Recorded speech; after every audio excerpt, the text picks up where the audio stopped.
तो ये देखिए आज सुनवाई हुई, हम यहाँ आए थे, सारे वकीलों ने अपनी बात रखी और ये जो केंद्र सरकार जो अनकॉन्स्टिट्यूशनल बिल लेकर आई है, हमें उसमें उम्मीद है कि हमें कुछ ना कुछ ऐसा ऑर्डर यहाँ से पास होगा जिस पे हमें राहत मिलेगी और ये जो हमारी वक्फ की ज़मीनों को कब्ज़ा करना चाहते हैं वो कहीं ना कहीं उस पर रुकेगा।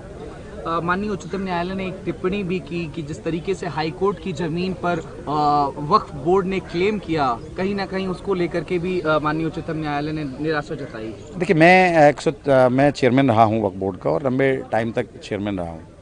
यहाँ पर 1977 प्रॉपर्टीज़ हैं वक्फ की और वो सारी की सारी वक्फ के गज़ट नोटिफिकेशन के अंदर हैं। उसमें एरिया भी है, उसमें लोकेशन भी है। तो ऐसा कुछ नहीं है कि हम किसी भी ज़मीन को जो है ये हम क्लेम कर दें, ऐसा कुछ नहीं है और क्लेम कर देने से हो नहीं जाती है। लेकिन जो ज़मीन है, जो 9 लाख प्रॉपर्टीज़ हैं, जो वक्फ बाय यूज़र हैं, वो ज़मीन तो हमारी अपनी ज़मीनें हैं ना। तो वहाँ पर हमारे कब्रिस्तान हैं, दरगाह हैं और एक ज़माने से हैं, तो उनको ये कब्ज़ा करना चाहते हैं। जैसे 123 प्रॉपर्टी दिल्ली के अंदर हैं, तो एक नोटिफिकेशन पीछे जारी भी किया था इन्होंने, यूनियन ऑफ इंडिया ने। मैं हाई कोर्ट गया, हाई कोर्ट जाने के बाद वहाँ से हमें राहत मिली और उसमें माना हाई कोर्ट ने कि administration control Delhi Waqf board का था और वक्फ बोर्ड का रहेगा। तो और ऐसी तो बहुत सारी प्रॉपर्टीज़ हैं। लाल मस्जिद के पीछे की प्रॉपर्टी इन्होंने कब्जा कर ली, वहाँ पर बिल्डिंग बना दी, CBI को दे दी। आज भी टर्मिनल के अंदर वो केस चल रहा है। ऐसी जो है माता सुंदरी रोड पर है, ऐसी खसरा 484 है, वो इन्होंने जो है अलॉट कर दिया दूसरी एजेंसी को। तो ये तो ज़मीनों को कब्ज़ा करने का मकसद है सीधा सीधा सा, और कुछ नहीं है। और जिस तरह से इन्होंने मेंबर, वक्फ के मेंबर, मैं पहले हुआ करता था कि इलेक्टेड MLA, मुस्लिम इलेक्टेड MLA था, वो क्लोज हटा दिया, इलेक्टेड भी हटा दिया, इलेक्शन प्रोसेस से भी ख़त्म कर दिया और मुस्लिम क्लोज हटा दिया। इलेक्टेड MP था, मुस्लिम था, वो हटा दिया। मुस्लिम जो है वो मुतवल्ली इलेक्टेड था, वो हटा दिया। तो कहीं ना कहीं इलेक्टेड प्रोसेस को ख़त्म किया। और ये जानते हैं कि कहीं भी किसी भी स्टेट में इनका ना तो कोई MP है मुस्लिम, ना ही कोई MLA है। बोर्ड में सारे लोग इनके रहें, उसका बाय डिफ़ॉल्ट। जैसे दिल्ली के अंदर हमारे 4 MLA हैं मुस्लिम हैं, पहले वाले एक्ट के हिसाब से हम में से कोई ना कोई एक आना था। एक्स MP कांग्रेस का है, वो आना था।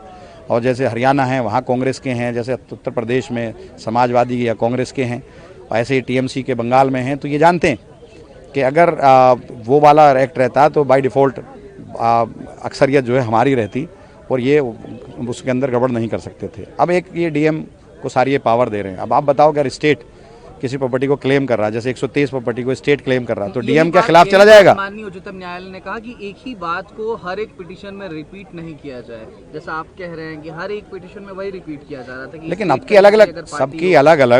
अलग अलग पिटीशन है, तो सब ने वो बात रखी है, जो उसके अंदर कमियां हैं सब रख रहे हैं ना उसको। मैं तो चेयरमैन रहा हूँ, मैंने तो फेस किया है। जब मैं चेयरमैन था तो एक भी केस लूज़ नहीं किया, यहाँ तक कि यूनियन ऑफ इंडिया के खिलाफ 123 प्रॉपर्टी का जीता। और जब मैं नहीं रहा, इनके पास चली गई, रेवेन्यू सेक्रेटरी के पास चली गई, जो डिविजनल कमिश्नर है वो अब चेयरमैन है। जब चली गई तो शाही ईदगाह का मसला आया। वो उसने वक्फ की ज़मीन को, जो ईदगाह के सामने का पार्क है, ये वहाँ कोर्ट के अंदर जाकर ये कहा, एफिडेविट दिया कि ये हमारी नहीं है। अखुंजी मस्जिद जो वहाँ है मेहरौली के अंदर, वहाँ इन्होंने कहा कि हमारी नहीं है। कई सारी दरगाहें हमारी नहीं है। तो एक तरफ तो हम अपनी ज़मीनों को, जब हम थे, मैं चेयरमैन था, कोई ज़मीन जाने नहीं दी, और एक जो हमारी आज की ज़मीन है, जब इनके पास ये आ गए तो वो सारी चली गई। तो दिल्ली मिसाल है, शाही ईदगाह मिसाल है, अखुंजी मस्जिद मिसाल हैं, दरगाहें, मामा भांजा की दरगाह मिसाल है, बहुत सारी मिसाल है। वक्फ कानून के लागू हो जाने के बाद जिस तरीके से वेस्ट बंगाल के मुर्शिदाबाद और अन्य क्षेत्रों में एक सीरीज ऑफ इंसिडेंट जो कि हिंसा देखने को मिली, जिसमें 3 लोगों की मौत की भी खबर निकल करके सामने आई, उसको लेकर के भी माननीय उच्चतम न्यायालय ने कहा कि ये एक्सेप्टेबल नहीं है। और कहीं ना कहीं अब इस इंसिडेंट को देखते हुए भी लगता है कि वो जो कनेक्शन है और जो सीरीज ऑफ इंसिडेंट देखने को मिलता है, वो ऐसे भी आम जनमानस के लिए स्वीकार्य नहीं। देखिए, ये तो मकसद भी इनका तो यही है ना। जब मस्जिद पर आप विवाद करेंगे, जब कब्रिस्तानों पर विवाद करेंगे, जब आप दरगाहों पर विवाद करेंगे, ईदगाहों पर विवाद करेंगे, तो ये चीज़ें तो होंगी। और ये मकसद भी इनका यही है कि ये फसाद करना चाहते हैं, लेकिन हम इसके पक्ष में नहीं हैं। हम नहीं चाहते कि किसी भी किस्म का जो है फसाद हो, झगड़ा हो। जो चीज़ हो बहुत सुकून के साथ हो, पुरअमन तरीके से हो। एहतजाज भी अगर हो तो पुरअमन तरीके से हो। इसलिए हम सुप्रीम कोर्ट आए हैं और सुप्रीम कोर्ट से हमें पूरी उम्मीद है कि इंशाअल्लाह हमारे हक़ में फ़ैसला आएगा। विधायक जी, एक अंतिम सवाल, राज्यसभा, लोकसभा और माननीय राष्ट्रपति महोदया के सिग्नेचर के बाद ये जो कानून है ये बना है, इस पर असंतोष था, आप लोग सुप्रीम कोर्ट आ गए।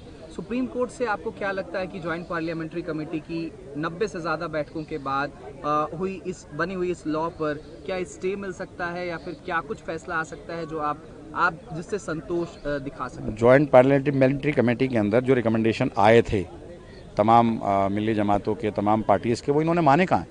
अगर वो मान लेते तो ये कुछ होता ही नहीं। और हमें पूरी उम्मीद है, सुप्रीम कोर्ट के अलावा हम जाएंगे कहाँ? सुप्रीम कोर्ट से हमें पूरी उम्मीद है। बहुत सारे केसेस में सुप्रीम कोर्ट ने इंसाफ दिया है, अक्सर ज़्यादातर केसेस में इंसाफ दिया हो, तो यहाँ से मिलेगा हमें।